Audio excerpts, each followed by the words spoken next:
Hello. I used to do these things regularly, these kind of roundups, but I found of late that I wasn't getting as much, wasn't finding as much inspirational stuff. And that's not to say there aren't great blog posts being put up because there are tons, but just stuff that I don't know that I reacted with. Hey, Frederick, happy Friday! Yes, indeed, happy Friday, everybody.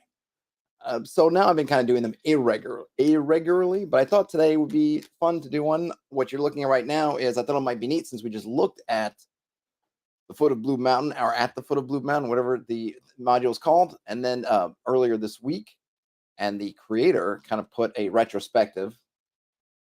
Yes, apparently people still blog. Hey, Ian. So I thought we could start there. I have some other blog posts. I would love if you folks would send me blog posts that I could look at. That doesn't happen, so I have to go hunt them down myself. And maybe I'm jaded. I'm just like I said. I'm not finding, or at least the ones that pop out at me to want to check out. But again, that doesn't. I don't mean that to say that I'm somehow denigrating the quality of today's blogs. Not at all. Just I don't know. They just haven't hit my particular fancy. Hey, Sam Smith. Hey, got off work. Nice. Well done. Happy Friday. Welcome to the weekend. So this was posted, what's today? The 16th, so 3 days ago, called Blue Mountain Retrospective. And if you're curious about Blue Mountain, we looked at it just a few short days ago. What day was it? Was it Tuesday, Wednesday? Introduction. So yesterday, put out a finished version of Blue Mountain. In the interest of documenting my hobby participation, I want to outline and explain my thought process before and while writing, how I worked on the project, and what I want to focus on in the future with my next few things. So I think this will be fun. Blue Mountain was kind of cool. It was the one that had markdown files and PDFs, but they had forgotten to convert the kind of overview document to markdown. Very simply put together, but clear and neat. And it had sort of interesting locations. I think that the hex map could use a revision and a little bit updating, but it had some kind of cool stuff in it, a bunch of factions stuff going on. Hey, Tristan. Okay, so here we go. The reflections, theming. One thing I thought about while writing this module was grief. A lot of the factions are in part a manifestation of the things that certain events have on people. The Grem are meant to invoke that feeling of rage at the loss of what you remember. And if we remember the Grem, they're looking for, I forget what it was called, but they're looking for it. And basically the concept was that if they didn't find it or it wasn't returned to them, they were basically going to tear everything down and looking for it. Let's see. Okay. The animated men represent withdrawing into yourself. The Quoche feel like outsiders in a place they've lived for generations, mirroring feelings of alienation and loneliness in the wake of grief. And by the way, I really like this. I really think that things should have some kind of thematic resonance, even if it's only to you as the author, right? I just feel like you get more, I don't know, there's something, sometimes you can't, it's even hard to put your finger on, but I just think there's something more to it. I know we're playing a game and everything, but even as a game, like for me, I do prefer my fantasy, not, I don't know, hyper serious, but I like it to be kind of have some seriousness to it, or even something going, even something like Rick and Morty, which would be really goofy, but then has sort of some deeper things in there you can explore or think about if you want to. So I really dig the fact that there is something behind the fiction a little bit, if you will. The seed for the whole module was the animated men, actually. Maya archaeologists have discovered burials in Maya ruins dated way after the initial construction and records of habitation at these sites. The working theory goes that people living on the north part of the Yucatan made pilgrimages to the south to bury important leaders and leave offerings. The abandonment of these sites corresponds with the collapse of the royal institution of the Maya king. As the Maya kings and the noble institution writ large fell out of use, so too did their cities and communities. The animated men sprang out of these people, who made a journey that took weeks to bury their loved ones in the ruins of cities built at the behest of a fraudulent god king. How would you react if the hands that molded you and your city withered away and died while espousing their own immortality? It's a good idea. Idea synthesis and putting words to paper. There are a lot of tools out there for making hex crawls of varying degrees of complexity. I've written their own procedures for this, or my own procedures in his voice. But for every hex crawl, you'll probably find 2 or 3 methods for generating the things. Generally, this was the easiest part of the process for me. Rambling on about certain features or factions in a markdown document is essentially just transcribing the stuff I would normally be dumping into a Discord channel. Lots of ideas, lots of fun putting things out into the world. The hardest part of this whole process for me is writing dungeons. A lot of the traditional dungeon advice for OSR stuff have lots of factions, empty rooms, etc. It just didn't make sense in the context of what I wanted to do. Instead, I opted for a handful of small, shorter, and more linear, or parenthetically more linear, dungeons that fit the goals of what I was trying to accomplish. I'm happy with some of them, but others still nag at me. I think that's a good point. I think you always have to take the advice in the context of maybe there's an ideal game, somebody's ideal game, or somebody's just their own game that their advice is kind of gearing you towards. And that's fine as far as that goes.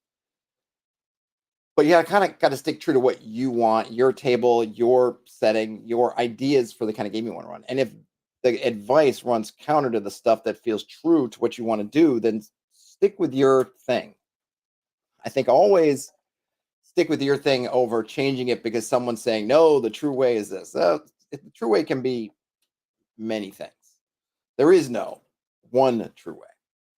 So I think a smart move to look at the advice and everything that's going on that may be gearing towards a specific sort of dungeon, and then saying, you know what, that's not my concept.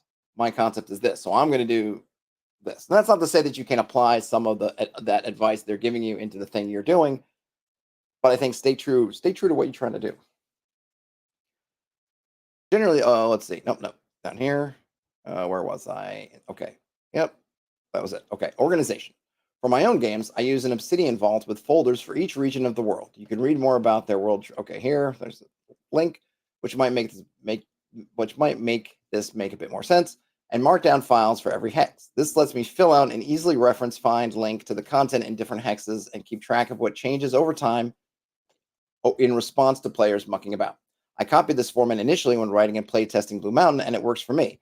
For dungeons, I use flowcharts instead of the maps present in the module. I don't find calculating the distance traveled in the dungeon or even the physical layout more generally is very important to how my players interact with the world and what brings us the most joy. But I know that's a big part of other people's games, and I had pretty strong mental images of what they look like, so I went and drew them up myself. Let's see. Tristan says, Bruce Lee said, use what works for you, ignore the rest. At least they think it was Bruce Lee. Well, either way. Hey, P Giant. Either way. Definitely use what works for you. Yeah, and Egg Shen and Big Trouble in Little China make something similar statement about religions, and I guess the Chinese that they just kind of take from everything, take a bit of this and a bit of that, kind of like a buffet to make kind of their own, holistic view of the religious view or spiritual view of the world, I guess. And yeah, do that.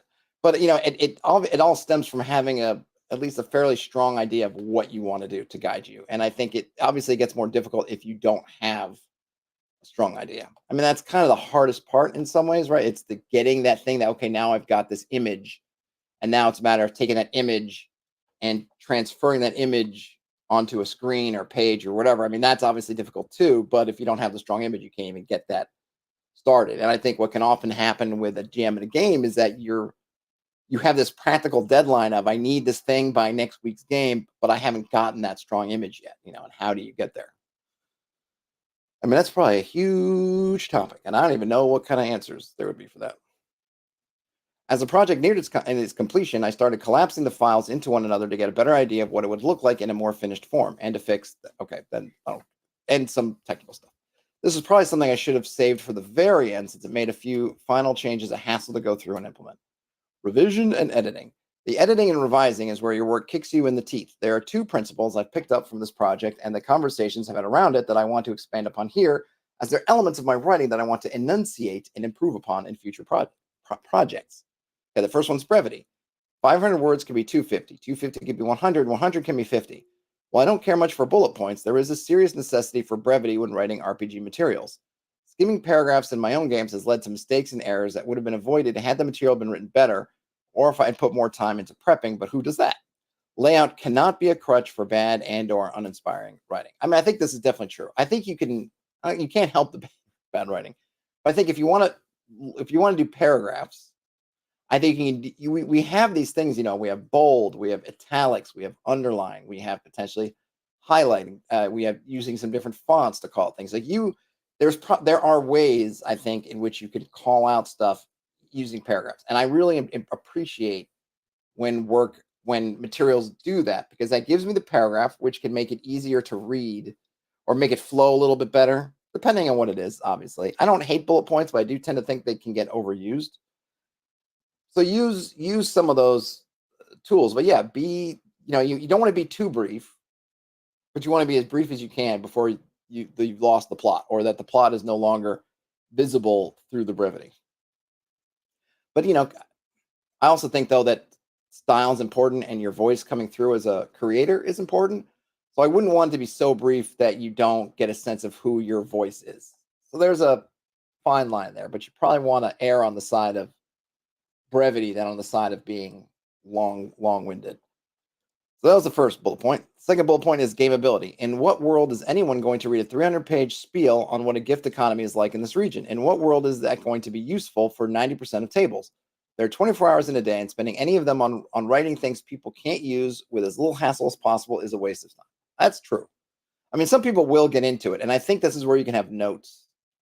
Put a little sidebar out there. I mean, depending on if you have the room, put a sidebar about that. Heck, if you're giving us a zip file with multiple documents, give me a separate document, because I might be inspired. I might find some stuff in the outlining of a gift economy in detail, but it probably doesn't need to be part of the main text. So I think with digital products, you can kind of do that, but yeah, save it, right? Put a note saying, hey, if you want, or even a bibliography, hey, if you want to see more about gift economy, here's where I wrote this blog post, or here's a good book, or here's another document where I'm going to go into detail because I want to be there for you. But here in the main text, this is kind of all you need to know.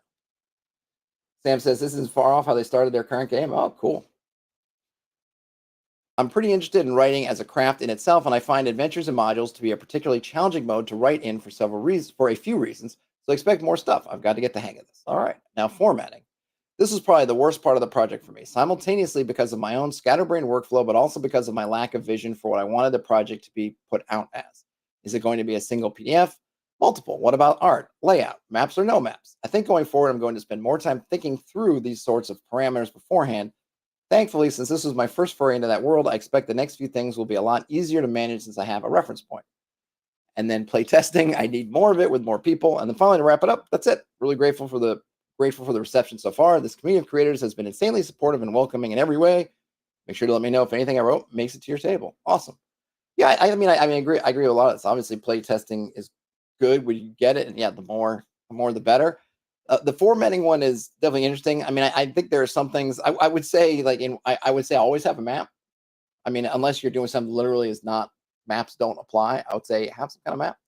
But in terms of everything else, it is really, especially if you're just being digital. If you're really being digital, I think you can really, take advantage of the fact, or take advantage of the fact that you can sell or distribute a zip file with multiple files inside it. So you can break things off if you want. You can link out to a blog post or to something else. Like I feel like people don't even take advantage of so much of the digital stuff as they could. I mean, there's a line. I kind of feel like the way I do sometimes about board games, right? There's these board games that have integrated digital tools, and they can be really cool because they can really add a lot of dynamism and just being able to randomize, and the game doesn't get old because you have this the app that can generate new quests for you or make new variables or do this or that. Of course, the downside, and the thing that I think gives people pause, is that, well, what if I don't have my tablet? Or what if in 10 years the site goes down and it's no longer, like all these kind of problems. But I think putting those aside, or maybe having a backup, like some games like Dune Imperium had an app where you could have that act as the AI for, it would basically automate the steps. If you're going to play, let's say, solo against the bot, it would automate the bot. But the game still came with a way to do it manually. But if you had the app could just make that process a little bit speedier. Like things like that, I think would be really cool in terms of a game. If you've got the team or the edit or the programming chops, like make something where, oh, hey, you want to make a bunch of encounters, I'll make a little mini site. Make a little mini site that just generates random encounters for you that's geared towards your module. Okay, you can have tables in the book. We say, you know what, you may be on the spot.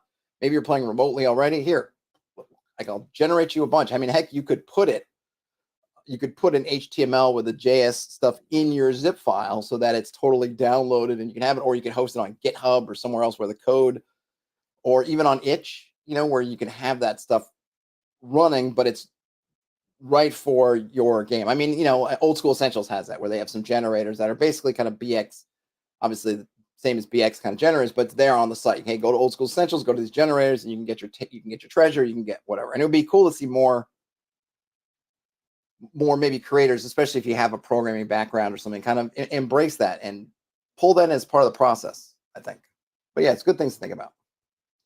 Yes, I would definitely. Well, this isn't on Blogger. This is on Bear Blog, and I'll post this in the chat, and I'll try to remember to post all these in the show notes afterwards. I should have posted at the beginning, but here's the link to that blog. But yes, I would not do anything on Blogger. I know a lot of people like Blogger because it's got a strong. There's a strong tabletop gamer OSR kind of circle of creators who use Blogger. But yeah, Blogger is the Walking Dead. Google hasn't updated in it forever. And Google just out of nowhere will just say, yeah, we're done with this, shut it down. I'm kind of surprised they haven't done it already. It keeps lingering around, but you just can't count on it. You pay for something and then it's yours. And I know it sucks to have to outlay money, but that's just part. I don't know. I kind of feel like that's kind of part of it, right? You want something that's yours. You can't rely on free, regardless of the claims that people will make, because even if some site says we will always be free, all it takes is for them to get bought by somebody else. And it happens all the time. A tool that's free and it's always free. And then they're bought by somebody else. And they say, oh, yeah, by the way, the free tier is ending. Sorry, economics have changed. This has changed. And then you're looking for a new host. The way you get out of that cycle is to host yourself in some form. And once you're paying for it, even if they're going to shut down or do whatever, you have control over your data. You have a relationship which puts you in a seat, a power seat. You're the client. You're getting it for free. You're not really client. You're a tool. You're an asset. You're something that they're selling off to somebody else. All right, so that was the Blue Mountain retrospective, which I appreciate. It was a fun read.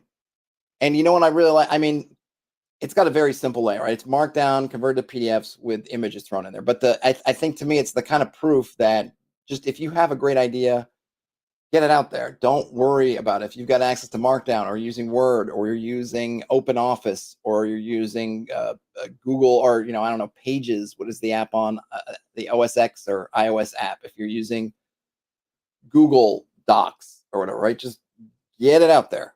And then you can always come back and work on it and learn layout tools and add all that stuff after the fact. Bloggers probably go in the way of Google Podcast, and it says too soon. Yeah. I mean, Google's probably the worst. I mean, from a business perspective, you get it because you have something that's kind of, you realize it's dead weight. You just kill it. But at the same time, they lure you in with this. Oh, look, it's a free tool, and it's free.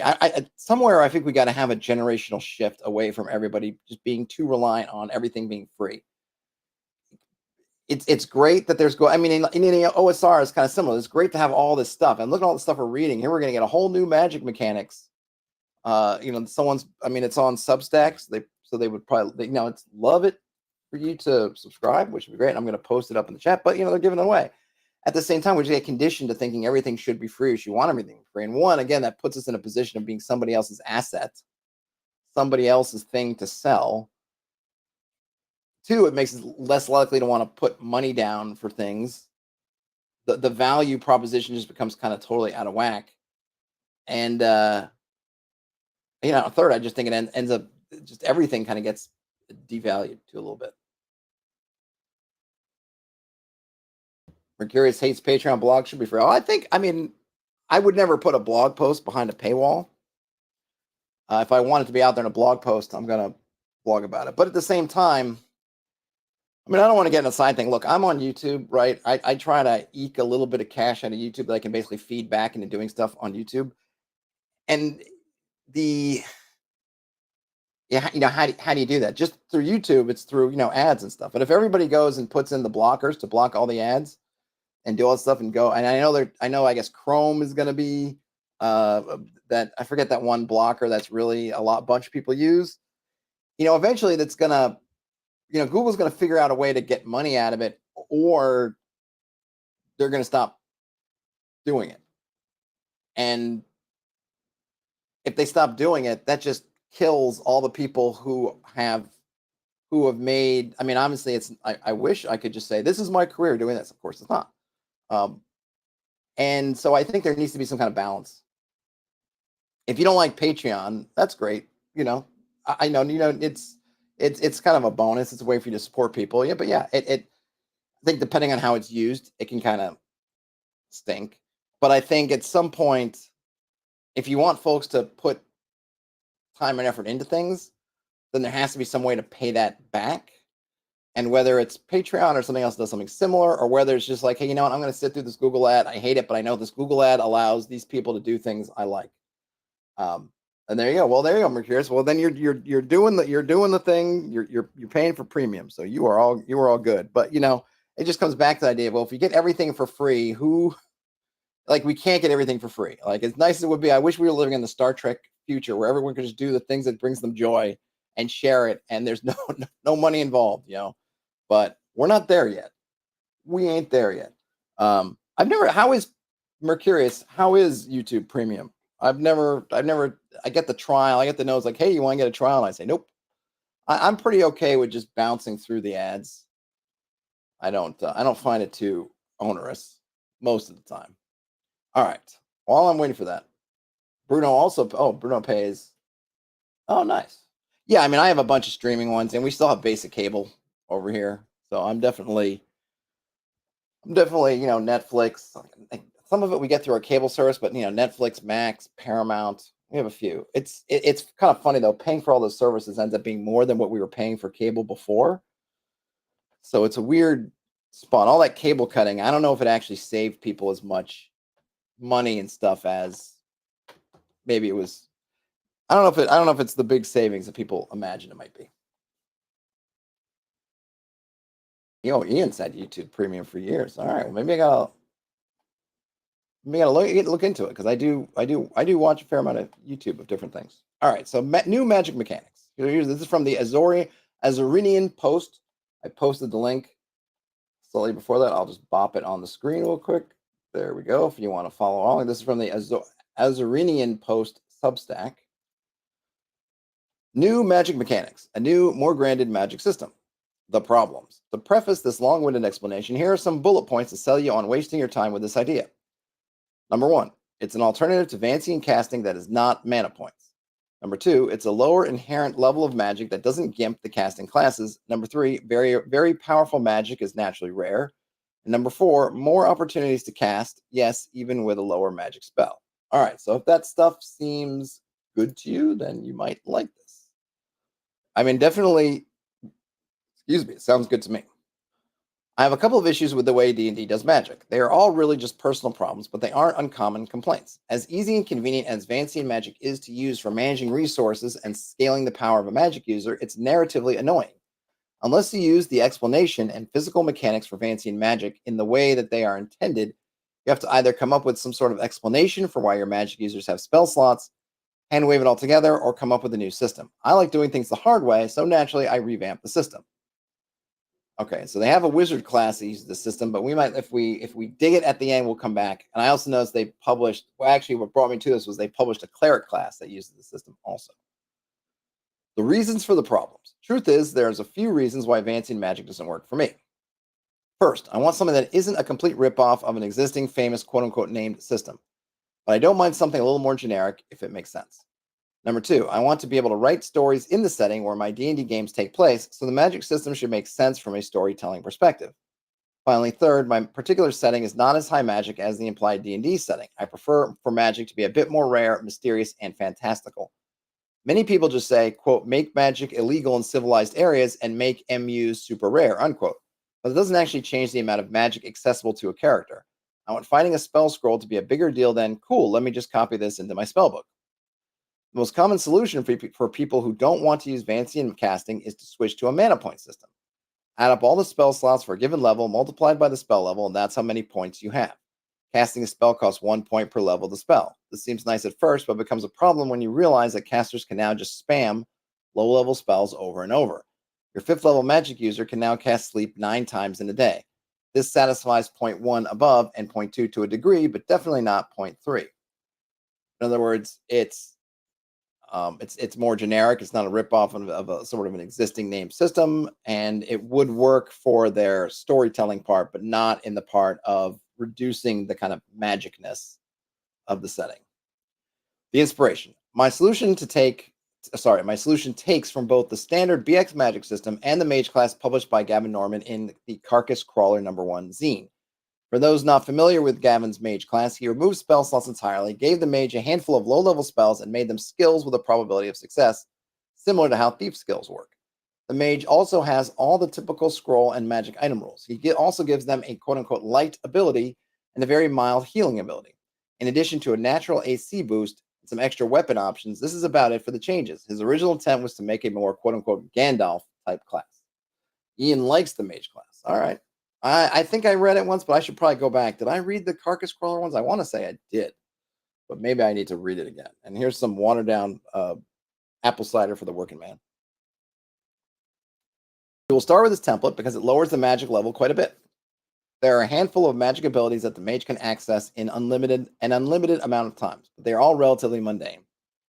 These include things like read magic, detect magic, open, and close.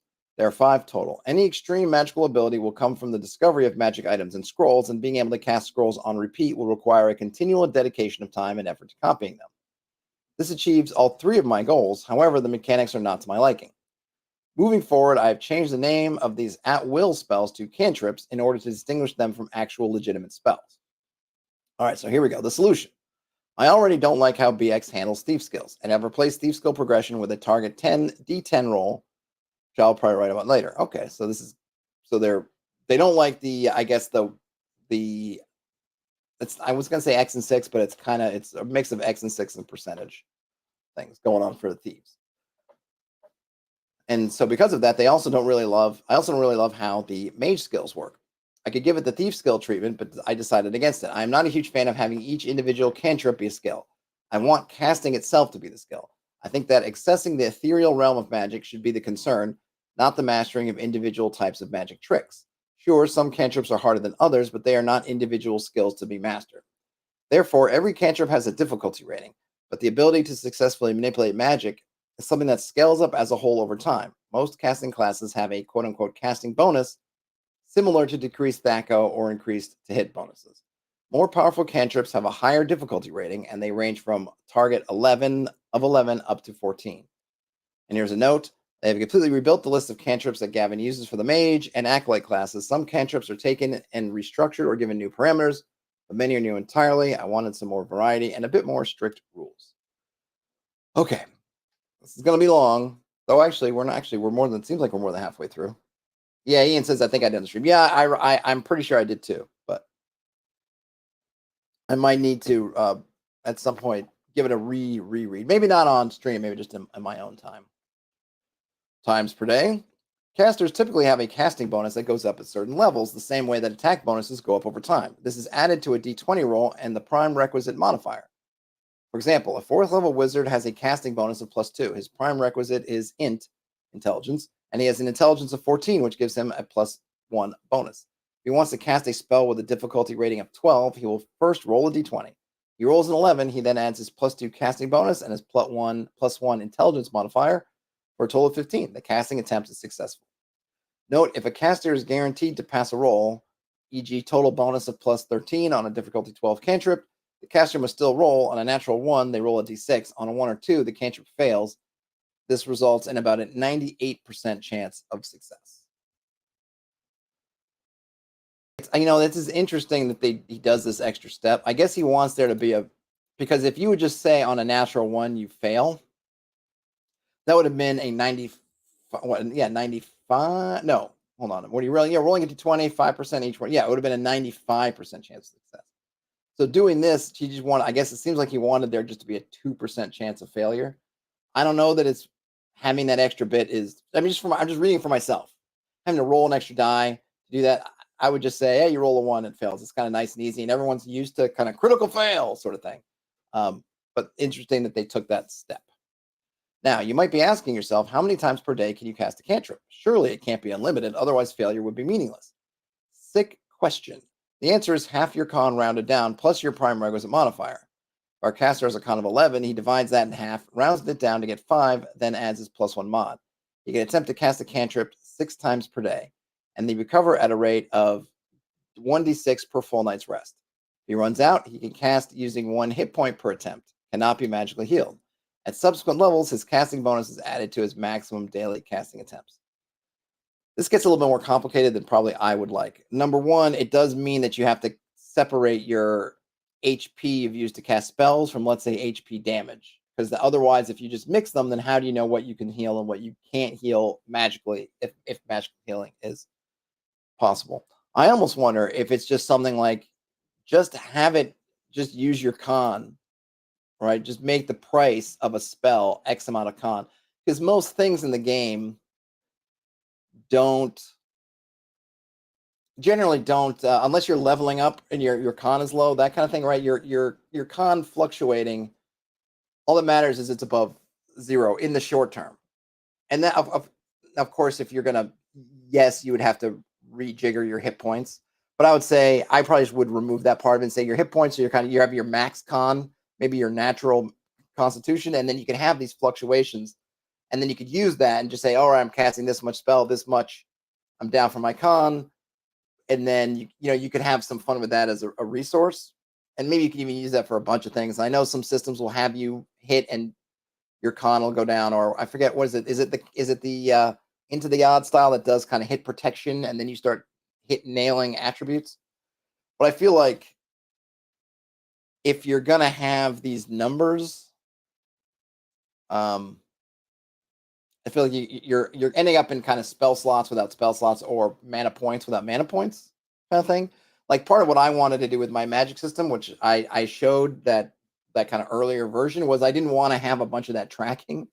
I wanted to kind of maybe track one thing, but that's it, and not have to do a bunch of maths. And so this obviously works for this person, but I would say for myself, I want to get rid of as much maths and as much different sort of things as I want.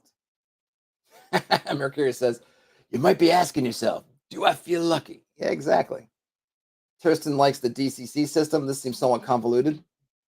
Oh, and Sam mentions DCC also, a system that has spell saves kind of act like this. Yeah, DCC's system, I like a lot. I like those failure tables are great. I only wish, just for myself, because you have to reference each individual spell as you're casting it for that table. So you got to kind of have all your spells, that reference, ready, because you may have to roll on the table.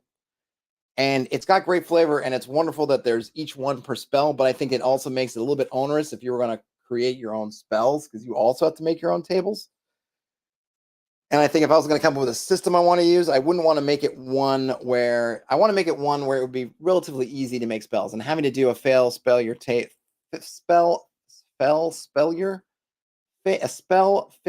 table feels a little bit like more work than I want to do for myself if I want to make new spells. On the flip side, though, you get a lot of flavor from it, and they are fun.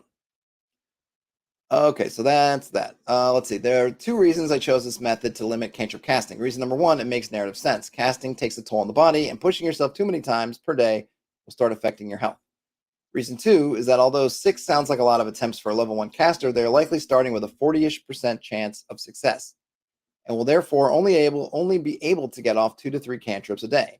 And these are typically weaker than your average level 1 spell, or they are the more mundane of the first level spells.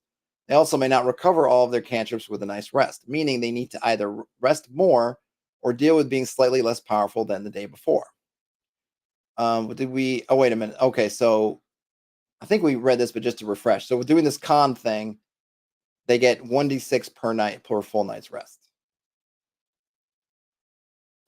Bruno says maybe you define the spell and ChatGPT creates those tables. It's funny because there have been I've read a couple articles, they were posts, not blog articles per se, but about people using the ChatGPT stuff for writing. And I don't mind using it, and I'll use it for when I want definitions of things, or I'm looking for etymology. And the AI, I use Perplexity for giving me some kind of bottom line on putting together some references and things. And to me, I like it. It's just a little bit of a better first step than if I just went into a search engine. Though so many search engines are now incorporating this machine learning stuff that you almost don't need something like Perplexity anymore. You could throw it into DuckDuckGo or whatever your search engine choice, and you can kind of get similar things. I don't want to use it for tables. I mean, look, if you're a home game or whatever, do whatever you want. But if I'm buying something from you, I don't want to be buying ChatGPT stuff. One, because it's not really yours. It's ChatGPT's amalgamation of all these other things, right? So I don't want to. I don't really want to encourage it. But obviously, if it helps you get through a moment when you're stuck, and you need something from your home game, and that's the tool you want to use, great. But I wouldn't want to make that my thing, if you will. And also, then you better go through and edit those things too, because sometimes when I've just done things like, hey, I want a list of synonyms or something, and I start getting the same word, or I get said stuff, you gotta. I feel like the thing is with those things too. Maybe they'll get. I'm sure. Well, I don't say maybe. They will definitely get better at cleaner output. But I remember when I was fooling around on stream a while back when the tools were kind of just coming out, looking at putting tables of stuff. They could be interesting, but I felt like they needed a lot of work. And at some point, I remember thinking to myself, like, man, the amount of work I'm going to put in here to have to tweak these to suit and do everything is I probably could have written them myself. And then they'd really be mine through and through. And that was some of the feedback that people were giving it in those discussions I was reading. Is people felt like they were no longer the creator anymore, that they had lost, or that they had not forfeited, but in a sense that it was no longer their work, and they felt it. Not so much that a reader felt it; they felt it, and they didn't like it. Okay, so magical research would also include the ability to create your own cantrips. The players can come up with an idea for a cantrip, and the DM will approve or deny, and establish specific parameters as well as the difficulty rating. In order to increase customization and ensure that no two casters of the same class are exactly the same, casters do not start with access to every cantrip. They start with their prime requisite plus one number of cantrips and a minimum of one, and will have the opportunity to pick up new cantrips at certain levels. They're using a lot of the prime requisite stuff. I'm a fan of the ability scores having very limited interactions, and so this is probably more than I would want to do. Because someone wants to randomly roll someone up and they want to play wizard, but they don't get a high int. I wouldn't want them to feel if there was someone with high int in the party. Oh, I'm just super gifted. I'm not sure how I would do it. Maybe one thing is good, like, hey, that +1 helps. Maybe the spells, I guess if you wanted to do prime requisite plus something like that, +1, or maybe they get it. But I wouldn't want it to affect every aspect of casting. I would have it be more your level, and then maybe if you get a little edge. But of course, the thing is with those prime requisites is that they affect your experience. So you do the person with the higher prerequisite score is going to get that bump to experience, and someone without it will not. So that's kind of already a somewhat of a big deal. Mercurius is the butler in Jihad. Yeah, let's do it. I'm ready. I'm ready to go to Mentat school. I don't know if I had to choose, or if you had to choose between becoming a guild navigator, a Mentat, a I guess a Bene Gesserit type, or is there I'm sure there's a third one, or a face dancer. What would you pick? What would be your pick if the jihad came and they said, all right, you need a new occupation? I think maybe I'd go Mentat, or I guess there's the doctor if you want to be a sook doctor. Okay, and finally, what about scrolls? The casting of scrolls and the use of magic items is unaffected by the system. The only change to how scrolls work is that they can't be made using regular paper. That's interesting. All casters can cast spells of their level, halved, rounded up. Paper must be able to aid the caster in channeling magic because the caster is never going to be powerful enough to cast full spells on their own. Paper that can be used to scribe scrolls is generally magical in nature. Leather from a hippogriff, for example, would work. The reason that scrolls do not take from the caster's maximum. Interesting. All casters can cast spells of their level, halved, rounded up. So if you're level 3, 1.5, round up to 2. Okay. Interesting idea. I think I would, like I said, just for myself, I think I would even simplify this a bit more. And it's not super far off from some of the things I was talking. Like, I like having them roll to see if they cast. I like the idea of uh, having the difficulties. I would just use something where I'm just using. I mean, unless I was going to remake all the spells. If I was just going to use the kind of generic BX spells with it that have levels, then I would want to make the whatever DC, whatever I'm rolling, just use the level of the spell in some form and not have to create new DCs. I don't know if he's creating new ones or not. I think he had to for his cantrips, but maybe they're going to just create all new spells out of whole cloth. I might also like to do the lamentation thing where the a lot of the offensive spells are gone, so you're not You're not a combat wizard anymore.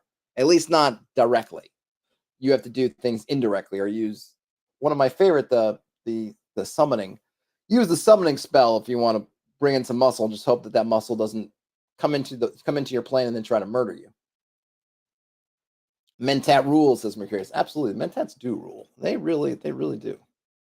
All right, so that was new magic mechanics from the Azurinian Post. Next up, I'll post this one in the chat. Here we go, and I'll pop it on screen. Well, it did pop on screen in small, but I will pop it on screen in large. There we go. From Dice Goblin, dicegoblin.blog, 4 types of dungeon design and how to combine them. Oh, Sam's going for the navigator. Yeah, folding space does seem pretty cool, or whatever it is they do to get. I can't remember if folding space was actually a Lynch invention, or if they even say. I don't recall exactly, but yeah, whatever they're doing. But I don't want to become a worm beast. I don't mind the big eyebrows. I'm kind of got some good eyebrows already, so I feel like I could. My eyebrows mentatted, I'd be all right. I'm curious how the juice of Sefu, how it tastes. I like juice, so the juice of Sefu might be right up my alley. Get a little stain on the lips. I think it's all right. Do some fast calculations. I mean, Bene Gesserit stuff. Obviously, guys can learn it. It's not just ladies. Ladies have kept keeping it to themselves. But obviously, Paul and whatever guys can learn it. And Fade, I think Fade has some Bene Gesserit training as well. So I don't want to throw any shade in the Bene Gesserit direction because they got some stuff too. But Mentats, they're working the brain. They don't have to work their bodies too hard. And that was a real bummer in that second movie. They really let me down with their treatment of Mentats. I didn't like I like that actor who played the one. I like both actors play both Mentats, but man, they do nothing in the movie and they kind of just leave stage right as soon as they can, and it's a bit of a bummer. Definitely not. I mean, granted, the Mentats and Lynch's one kind of get out of the picture too, but they have more moments. I'm a big fan of Piter de Vries in the original Lynch Dune. Yeah, I'm curious. I'm here with you. I'm curious doesn't want to live in a tank. I don't want to either. Even if I got some weird bald guys in full pleather gowns mopping in front of me. Yeah, not that part doesn't appeal. Okay, 4 types of dungeon design and how to combine them from the Dice Goblin blog. On the one hand, the beauty of tabletop role-playing games is that it's only limited by our imagination. On the other hand, I find I sometimes struggle with conveying the sheer scope and scale of certain places, especially dungeons. They've written about it before, and they think they have enough thoughts to write a new post on the topic. Well, great. That's why we're here. And then there's an image. Is this this must be the image. Okay. Note, this post is just me thinking out loud, constructing a framework that I'll probably use in campaigns myself. I'm not claiming that no one ever thought of dungeons like this before, or that this structure encompasses all possible variants. All right, so don't come at them for either claiming sole authorship of this idea or something else. Hey, Dungeon Master Masterclass said that they were able to get ChatGPT to write a new spell for their made-up RPG system by giving examples. In the end, they got a spell that made sense within the rules, but it couldn't balance for level. Well, hey, you did a better job with it than I can. I mean, there are probably some neat things to do if you could train a large language model on just kind of your stuff. Like, I would love to get all my hex rules and stuff into a large language model machine, and then do stuff with that. But that takes a lot of effort, and not to say there isn't effort and throwing some stuff at ChatGPT, but I don't know. I kind of feel like for that stuff, I really want it to be me, even if it's a harder process. But kudos for getting some good results. I mean, look at the thing. Let's face it. Just from a side, right? We're going to start. We've already seen a big influx of kind of garbage RPG products. I don't cover them on the channel because I don't wish to, but I hear about them that are filled with just like people using ChatGPT to just throw up a whole bunch of, yuckity yuck, and then just slamming it into a layout and publishing it. Right. I don't presume anyone in here is doing that, but my fear is that's only going to get kind of worse and worse. and probably ends up being a thing where I don't know how these things feed, but you just feed on garbage and you just end up with more garbage. I think if I was going to use it in a meaningful way, I'd really want to train it on stuff, stuff that I want, on the good stuff, the Glengarry leads, and then have it, spit that back out. Because I do think this stuff can be really good tools. I just want to use it in a thoughtful way. I don't want the humanity, or the particular voice, I should say, of a particular human to get left out in the cold and just end up with generic fantasy gobbledygook. Excuse me. Bruno says their main use of AI is for generating portraits for NPCs I create. Yeah, I think for your home game, and look, I've messed around a bunch with that. I think, totally, I don't think anyone's going to fall you. Well, someone's going to fall you, but I mean, it's for your home game, right? It's for your own game. I think there's definitely a difference between, hey, this is stuff I want to promote out into the world, and this is stuff I'm just using for my own yakety yucks. Let's see. And Dungeon Master Class says, agreed, it was an exercise. The whole reason they DMs create don't want to outsource that. Right. Yeah, that's pretty much the bottom line. You said it. That's probably the best pithy way to say it. Don't outsource your creativity, because it's your creativity that is what your table wants. That's what the world wants. That's what the world needs is your creativity, not a machine kind of just swirling around the pool of humanity and pulling out the lowest common denominator from the stuff that's the scum that's on the top of the pool. Okay, in working on an example region for Block Dodge Parry version 2. Oh, this is something I've heard, but I'm not, but I guess that's a dungeon. Here is, of course, any locale where adventure takes place, consisting of somewhat defined areas, rooms, and pathways between them, hallways. Traditional dungeons. A traditional dungeon is one that is entirely mapped, rooms and hallways and doors, drawn like a floor plan. Whether it be from a classic adventure module, from a Dice and Logos map, or one from another source, we're all pretty familiar with the structure. What defines it, I think, is that a traditional dungeon is inherently knowable. Its scope is entirely captured by the map. The pros are that it allows for detailed exploration, a richly detailed environment, and tactical gameplay. The cons are that they can be time-consuming to design. They require the floor plan, room descriptions, and random encounter table. At the least, it also does not convey large, and I mean large, spaces very well. To convey the minds of Moria in this manner is folly. This method works well for ruined castles and ancient temples, basically buildings. Okay, so now there's the other approach, is point crawl dungeons. Mercurius says that AI is wrecking everything, stupid images filling Facebook, etc. YouTube shorts full of generic tosh. Yes, it is, because it is you see it all the time, right? People, I'm on some groups like for YouTube videos, and I should just leave because they don't offer anything of value. And so many people are just looking for the fastest, quickest way to try to make a buck.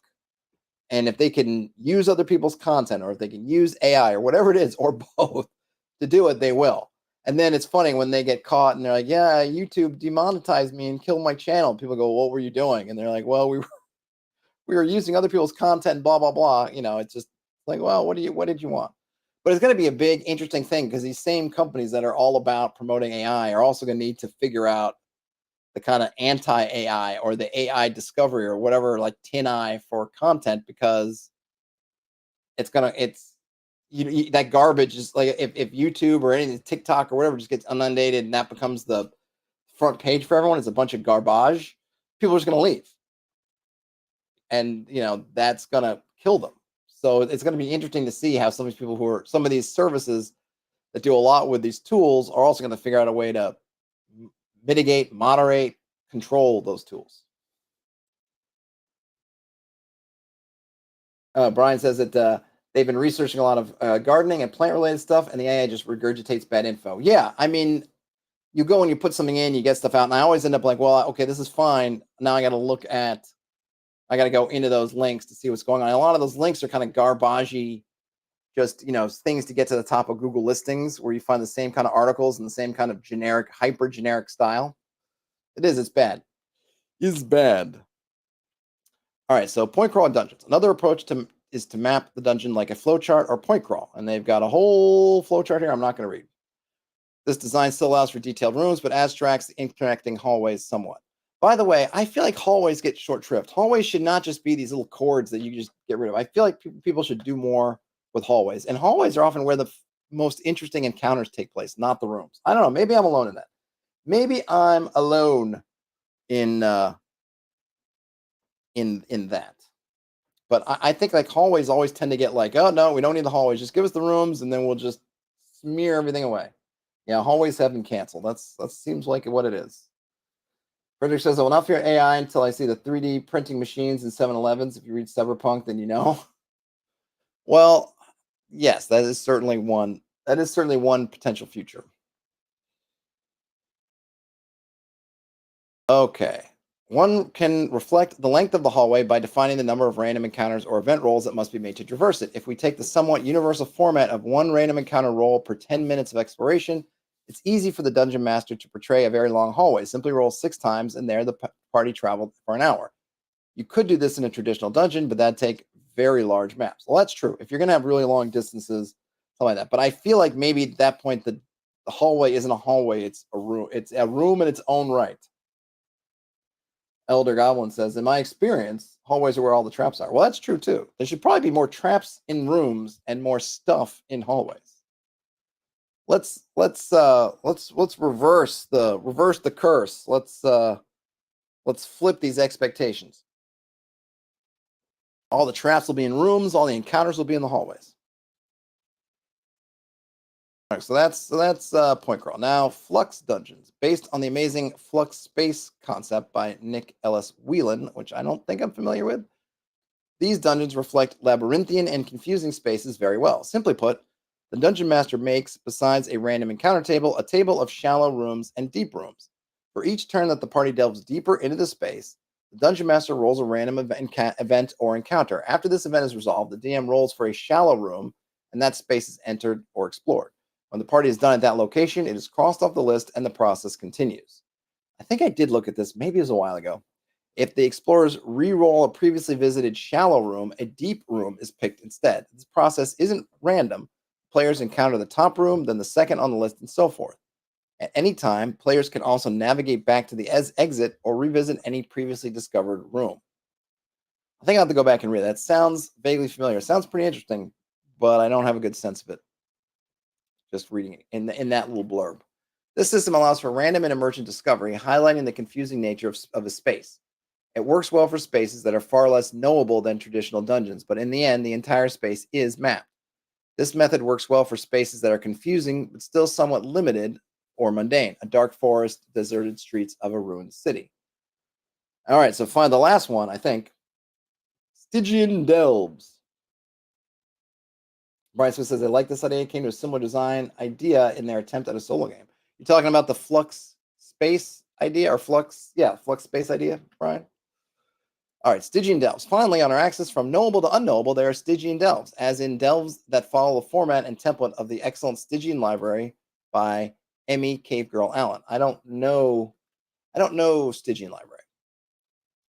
And there's a little call out here. I call it a Stygian delve here, mostly because I had a brain fart and forgot the term depth crawl. Also, the Gardens of Yin was published before the Stygian Library and features the same concept. Okay, I have Gardens of Yin somewhere, but I can't remember if I've even read it or if I've read part of it.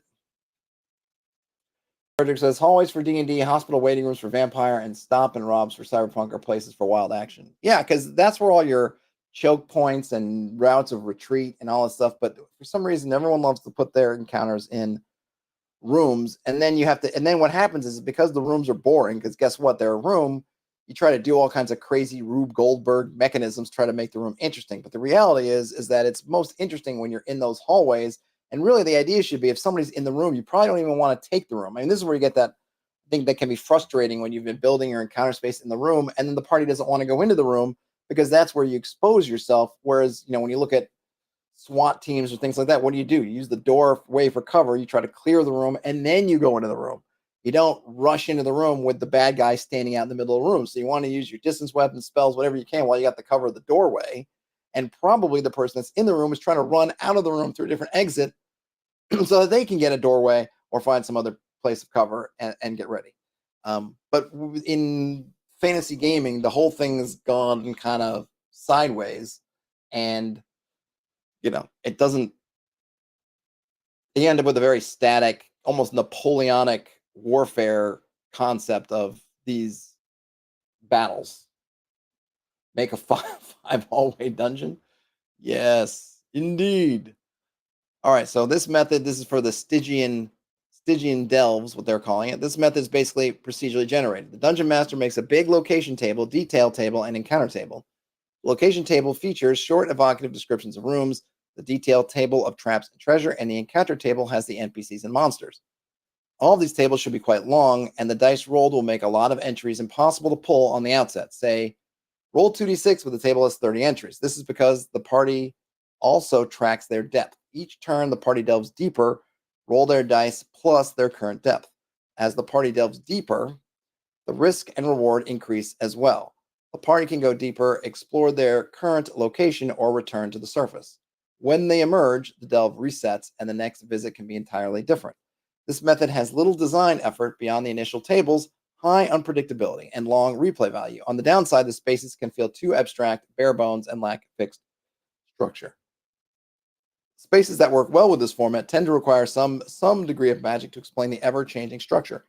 Haunted magical academies, endless libraries, pocket dimensions, shifting wizard layers, dreamscapes, or enchanted foggy swamps. Mercurius says hallways are where you meet the wandering monsters and the traps. Yes, indeed. and they are great for that. But I think what can end up happening is you end up in spots, or it's just one of those things that if you get rid of the wandering monsters, then the hallways can feel kind of dead.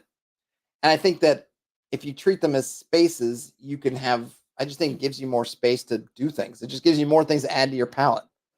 Who's in that hallway? Throw some guards out there. Throw some things out there. Throw some elements out there. Right? I think you just get fallen into a rut where it's like, okay, trap wandering creatures, and I'm just going to do the rooms.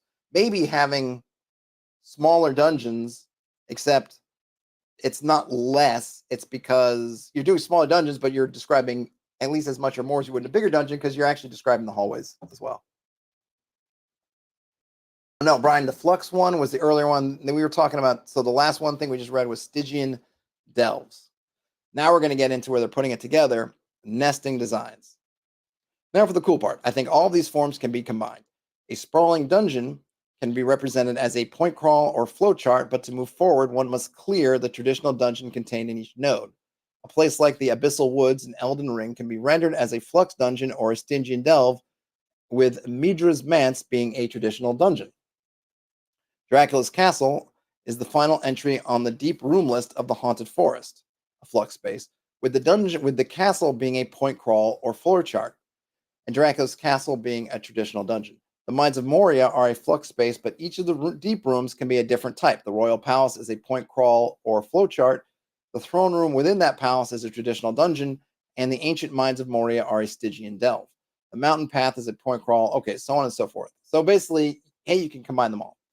I was going to look at something else, but I kind of want to go back to that Flux space. I want to say I read this before. I feel like I did, but I feel like of those, it's maybe the one I find most interesting. Different. Okay, it must not have, because I don't think it's just from, is it just from this year or from last year, maybe? Do we have a date? Let me throw this into the chat.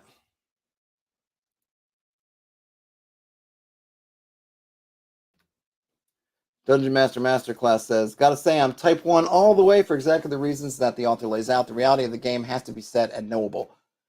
Yeah, I think you could have some interest. I think there's some interesting things you could do with some of these. But yes, I think that the like I haven't played Stygian Library, or I haven't read Stygian Library. I own Gardens of Yin. In fact, I could run out and get it and I'd look at it. I only have the printed, as far as I know, I only have the printed copy. So I don't know. I think it's fine. I feel like use that in the prep part to set this delve and maybe use it to help. But I think I want to kind of set it. I mean, I don't even know. I don't know the methodology. Are you supposed to prior to the party going into the library or going into the gardens? Are you supposed to roll it up, or are you literally rolling it up as you play? But I think the author's done a good job laying out the kind of pros and cons and what sort of things they're meant for. I think sometimes you can get over reliance on tables in game, and I think you got something you got to be mindful of. Of course, it's going to depend on your gaming style, blah blah blah, right? But I think there is a point where it's like it's good to have this stuff kind of known ahead of time, and then augment that with some tables. Like I think wandering monsters is a nice thing, right? You've got the space that you've kind of set up, and those kind of variables are out there. But then you have the wandering creatures that you can have, or encounters, or if you want to overload the die or whatever, that you can kind of add that dynamism in there. But you have that context that you kind of is set and known, and I think that's really good.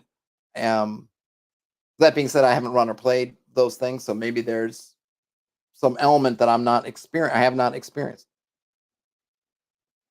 And I've BS'd my way through dungeons before, and I've played in games where people have BS'd their way through dungeons before, and it can be a lot of fun. It can be great, but I don't know if that would be my ideal, I guess. Frederick says there's a good Gardens of Yin generator online. Okay, cool. Well, maybe I'll look for that at some point. But let's see what this is. Flux Space from Papers and Pencils. They want a bronze bloggy in the gameable category. I've been inspired by my time working with Gus on Tomb Robbers of the Crystal Frontier and want to play it making something similar, a big intro adventure for Dungeon Moon. Something that sells the vibe of the setting and will allow me an opportunity to think with modes of play that aren't accommodated by my current campaigns. Returning to Dungeon Moon will mean returning to Flux Space. It's an idea that has had a lot of time to percolate in the 6 years since they last discussed it, so let's begin at the problem. What is Flux Space? Okay, so this is building off another article. I don't know if I might have read I'm pretty sure I didn't read this, but maybe I read the original article. I don't know. My brain is mush.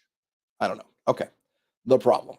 Classic exploration play is great. The referee describes an environment, the players describe how their characters interact with that environment, and the referee tells them how the environment changes. Rinse and repeat until the player characters are either wealthy or dead. This simple conversational back and forth is a good engine for producing fun, but it falters when the characters are exploring spaces which are large, samey, and confusing. The paradigm example is a maze. Mazes work so poorly with classic exploration play, they've become shorthand for jokes about bad dungeon design. Yet bad as they are, mazes stick around because they're romantic. They beg to be explored, even if our tools for imaginative exploration don't suit them. It's why kids love solving them on paper, and why people line up for corn mazes every October. The Labyrinth and the Minotaur was a maze, and it's arguably the most fundamental example of a dungeon that we have. Other examples of large, samey, and confusing environments would be a winding network of caves, a dark and dense forest, or a dungeon which fills the entire interior space of an artificial moon created by an inscrutable warlock. Whew, all right, there was an asterisk somewhere that he's now footnoting. I do actually think that this could be fun with a certain set of conditions. You need to grow. Okay, I don't, what was he asterisking? I missed the original asterisk. Oh, there it is. Exploration of Play 1. It wasn't asterisk. It was just a very small one. Okay, I'm going to skip that. All right, the solution. Flux space is a way of representing large, samey, and confusing environments without mapping and keying them. No maps or keys are needed because while the characters must trudge through a flux, making meticulous notes and backtracking from dead ends, the players will be quote-unquote zoomed out. Time passes very quickly since the players need only make broad administrative decisions. When the characters encounter something interesting, the players zoom in to engage with it. Traversing through flux space can be regarded as a type of point crawl, with the distinction that moving between each point is especially arduous. Once a flux is solved, it can be peregrinated through. I'm not sure. What does peregrinated mean? That's a great word. I know peregrine falcons. I'm not sure I know peregrinated. What is it? I thought they would have one defined. No. Translate? No. All right, Copilot. Wait a minute. Searching. Let's see. Peregrinate, which means to travel or wander. Oh, from the Latin peregrinare. All right. That wasn't so bad. Flux space is a mix of overland travel and dungeon exploration. It's for those situations where an environment exists primarily as an obstacle to forward progress rather than a rewarding location to explore in its own right. Charting the flux space for our imaginations to percolate in these environments and for them to feel as imposing as they ought to, but does so without straining the player's patience. All right. Got that, everybody? Good. System assumptions. This new Dungeon Moon adventure is intended for use with Errant, so Flux Space must be built to fit into Errant's mechanics. Because of that, this post will include more system-specific terminology than has been typical for Papers and Pencils. The free no art edition of Errant, and by the way, I did an exhaustive read through. It was a beta of Errant, but it's there if you're interested. You can look it up. Let's see. Okay. I'm going to kind of skip that though. All right, that's fine. Is avoiding jargon. Great. Flux space procedure of play. Here we go. Upon entering a flux, play shifts to flux turns, of which there are 6 each day. During flux turns, the party or company generally acts as a group. Their goal will be to find a path through the flux, which they do by charting. Each turn spent charting represents hours of the company moving carefully, dropping breadcrumbs, taking measurements, making notes, and backtracking from dead ends. All this hard work depletes their resources and requires them to roll the event die. At the end of a successful charting action, the company will discover a point of interest within the flux. Play zooms in for classic-style exploration to resolve the point of interest, after which the company chooses how to spend their next flux turn. Thus, the basic play loop is chart, deplete resources, resolve event die, point of interest, choose next action. Each flux has only a finite number of points of interest. Once all have been discovered, the flux is fully charted and may be moved through more easily.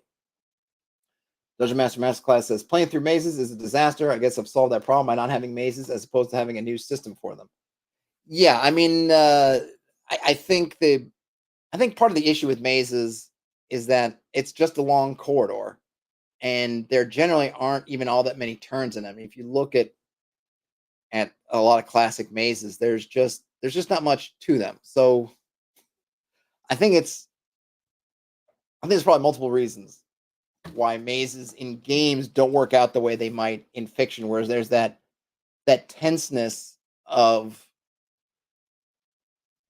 the trying to get to the maze. Either something's chasing you, or you have to get somewhere. There's a time limit, and things just tend to work differently in our games, or those pressures don't apply quite the same way, or it's harder to apply those kind of things. We're not usually playing we're not playing the boy in The Shining being chased by their raving father with an axe. We're not in that vulnerable part, or we're not trying to figure out the kind of the Minotaur thing. It's just different, I guess. It is interesting that maybe no one's figured out a way to make mazes work better, but I don't know that people would want to play a maze, even if I don't know what we could do to a maze to make it something really playing in. It's a very specific thing that fits a very specific story, and those probably aren't usually the stories that we're playing. I don't know.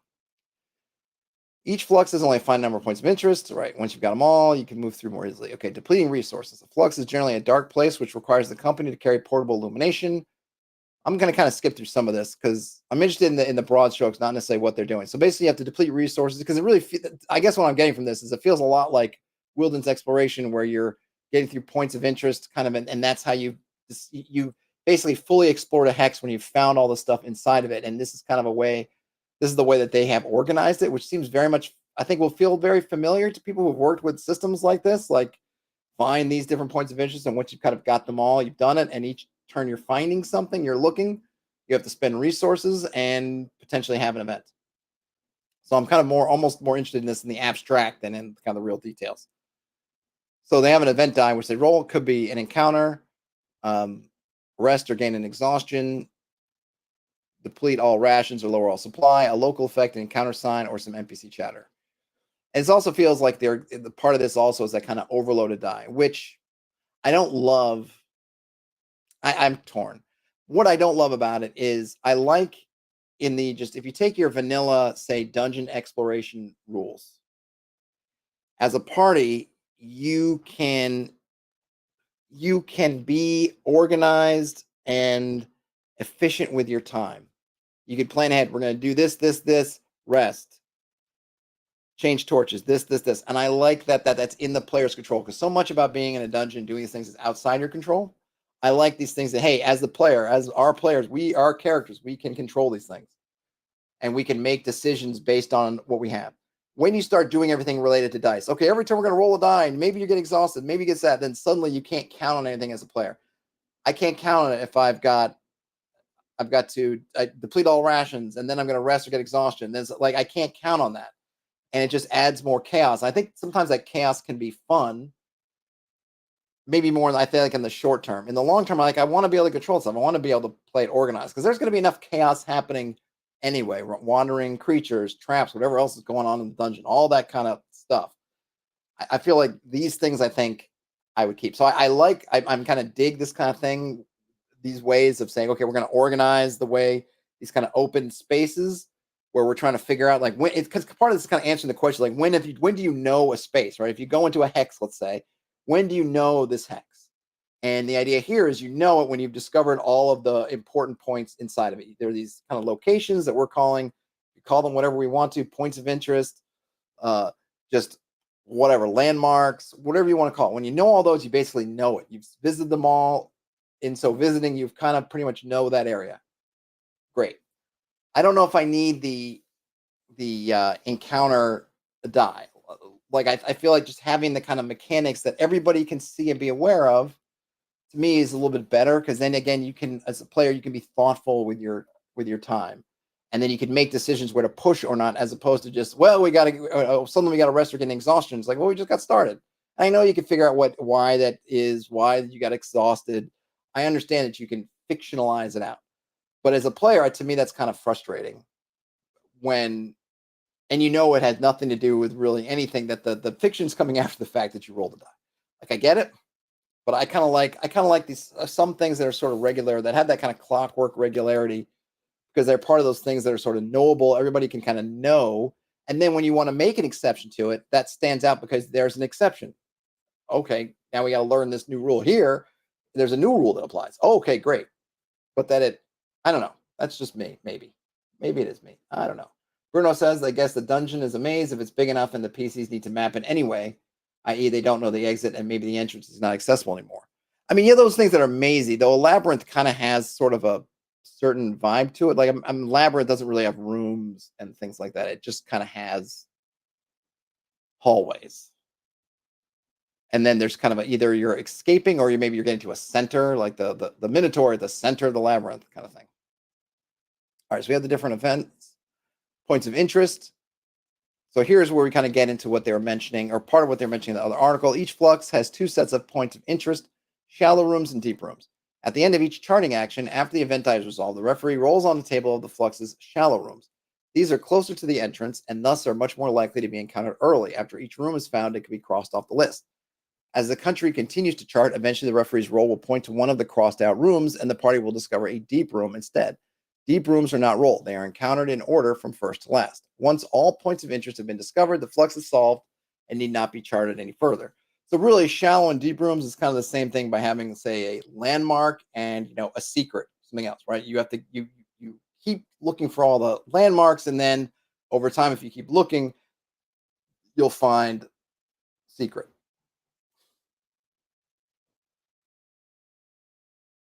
Bruno says this table reminds him of Knave 2nd edition's Dungeon Hazard. I feel it's very difficult to come up with an encounter sign or a local effect on the fly, and even somewhat difficult for before. Yeah, it's good. I think, Bruno, what you need to have is you really need to have kind of internalized your dungeon and what's going on. And so you can think about you'll have to sort of know who's around. Oh, if I got this room and there's dungeon sign, or sorry, what do we call one of them? Encounter sign. Then you really need to know who are in the surrounding rooms. And if you don't know the dungeon very well, then you got to kind of flip around and look really quickly. If you kind of internalize the dungeon, I know there are lizard men in the room next door, so I'm going to have that the lizard men came in here somewhat before. So there's, I don't know, slime, whatever lizard men leave. A scale is on the ground. I don't know, a spear point that's of lizard man design. Whatever, a local effect would be kind of something similar. Well, I know that there's this thing is sinking in the swamp, so maybe there's dripping stuff. But yes, it is difficult unless you've prepped your dungeon that way, or it's a dungeon you're making, or you've really read and reread and kind of really know the dungeon. Then yeah, coming up on that fly also is difficult. And then if it's difficult to the point where you don't want to use it, or you end up ignoring it, then it kind of loses the purpose. It's really, these things are only good if you are going to utilize them. And if you find yourself not utilizing them, then it's probably not a good mechanic, or you need to figure out how to kind of make it better. Got a David Bowie it. All right. And then you choose the next. So the points of interest. And then let's see, from charting, you can also I gotta bring out this word, peregrinate, which is you move from any space to a previously discovered point. So you're moving between the points that you already have. You can make camp, in which case can take watch or sleep. And then maps and local knowledge. A flux would not be a flux that were well understood. Any few who might know the space's secrets and byways will guard their knowledge jealously. If a flux has inhabitants, then keeping outsiders ignorant be a vital matter of home defense. Even so, it may happen that the company acquires knowledge of the flux secondhand. Okay, I think you could probably figure out how you want to deal with this. And then we have construction of a flux. So we have theme, encounter. So basically going back to that Knave second edition thing is you can come up with your, so probably the best thing. I mean, I know you mentioned it, Bruno, that it's even difficult to come up with those beforehand, but you want to take a little time to suss out your local effects. Probably if you read through the dungeon, kind of make notes of the things around it, including its environment, maybe that'll be better. But here they do have some bullet points for you. Altered circumstances, a change that affects all future turns, a minor choice, some attrition or flavor or hint. You probably want to be careful with attrition. And we have points of interest, special. See, there's kind of what a labyrinth looks like. There's just a classic labyrinth is just a really long hallway. So how do you make all that hallway interesting? When often the fact that it looks all the same, that's part of the whole puzzle.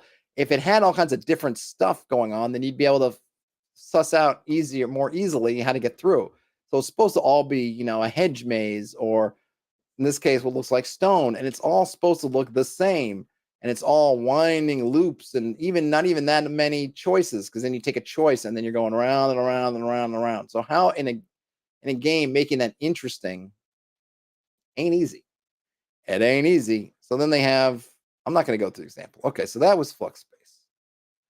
That was Flux Space. And then we have some, all right. There are some things in here I like. I feel like this is kind of very similar to stuff that I've been working on in terms of populating hexes and thinking about kind of landmarks and secrets, and I've talked about that kind of stuff before. This is sort of another way of thinking about it. It is something you could use for interior spaces too, but you just want to be careful with it, or stuff that's just very confusing. Like I said, I wouldn't overload. Just me personally, I wouldn't overload that. I would maybe, if I wanted to have some roles and things, I would probably have them in a different way, and just use, if you're using the wilderness, I would just use whatever wilderness wandering creature check, and you can kind of, if you want to overload, just overload that. But I like just keeping rest the way it is and keep supply and stuff that way. It's an expedition kind of thing. And if you want to have maybe rolling for something horrible happening, because if something can't happen, your supplies can go rotten. Something can come in and infest. Some kind of weird flies could get in and infest. I would maybe make that some kind of local effect, but I'm not sure when I would roll that. Maybe that would be part of maybe that's how I would overload my encounter die, as like a wandering monster and then a local effect. Something like that. Or even put it on my wandering encounter list. Just have local effect. And so if you roll you roll an encounter and then you roll that thing, then that happens and that has a specific effect. Whew. All right. So what I think I'm going to try to do, all right, I don't want to make too many promises. I've got the place to myself. I'm here. I am solo. There's nothing going on. I got to get something to eat. I got to cool myself off because I am sweating. You can't see it, but I am sweating profusely at the moment. I put the air conditioning on. Something when you live in a city like New York, a kind of old world city where you don't have central air. I'm in an older building, not super old. It's not a pre-war building, anything like that, but it's not a new building. Things like airflow and where your air conditioners are. And unfortunately, our air conditioners are on two sides of the house, and due to noise, and I didn't think it was going to get so hot in here. I actually have an air conditioner that's over there. You may have heard it earlier in the week or other. I try to control for that kind of noise, but it might get through. I turned the air on the whole other side of the apartment because I thought, well, it won't make a lot of noise and I'll cool off. It has not cooled me off. Unfortunately, our apartment has some zigs and, well, not really. It has one kind of zag to it. It's like an L. And it's on one end of the L and I'm at the other side. Or maybe it's more like a C and I'm on one part of the C and the air conditioner's totally on the other side. So whatever air it was pumping in has not got all the way over here. So I'm going to log out. I think I might be back. It's going to be a working stream, so it's probably going to be on the down low. Maybe I'll wait till it's cooler out. Might be in a couple hours. I hope. I always make promises like this, and then I get tired, and I end up watching something random on the TV and falling asleep. I'm going to try not to do that. If I don't happen to make it tonight for whatever reason, I think this week I'm going to do a lot of trying to working streams because, like I've said, the working streams do kind of help me stay on point a bit and talk through things. So if you happen to get that notification I'm on later, that's what I'm going to be doing over the weekend. That's probably what I'm going to be doing. I might actually, I bought the TSR, that Silver Age era of TSR games. I might throw one of those out and play that too over the weekend. We shall see. Ian says, no pleasure, no rapture, no exquisite sin greater than sensual air. Yeah. Yeah, it's something I definitely, I mean, I love the Northeast and I love where I'm at, but if there's something I miss from those years of living in Texas was sensual air. Yeah, it is what it is. All right, folks. If I don't talk to you, if you don't see you later, or then have a great rest of your weekend. Hey, don't forget, if you could give me a subscription, if you want a subscription, if you could sub to the podcast on Spotify, if you're on Spotify, I would really appreciate it. It helps kind of unlock things for me if I can get some folks subscribed. So I'm going to be putting videos in there. I'm not going to put the entire backlog on there. I'm going to be rolling out stuff. I do have to do a few things to videos before I put them on there. What I'm hoping is I can put, well, I know I can put them on in video form. And I think then if you want to listen just to audio, it will. I haven't really played around with it too much, but I'm going to start putting stuff on Spotify. And what I'm going to try to do is, since I have a bunch of stuff already, like with Dune, I put all the Dune ones pretty much up at once. Like if I put Muster up there, which I'll probably do, I'll put all 7 Musters up there kind of in one thing. But there'll probably be a weekly cadence to new stuff. So if it has multiple parts and I'm finished with it and I can put it up, then I might put them all up relatively right in kind of a bunch.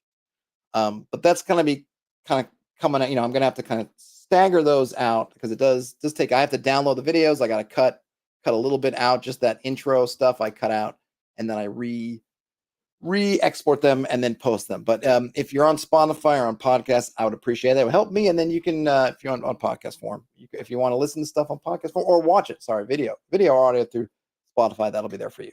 All right, folks. If I don't talk to you later, game on. Have a great day, night, whenever you end up watching or listening to this. And I will talk to you later. Bye now.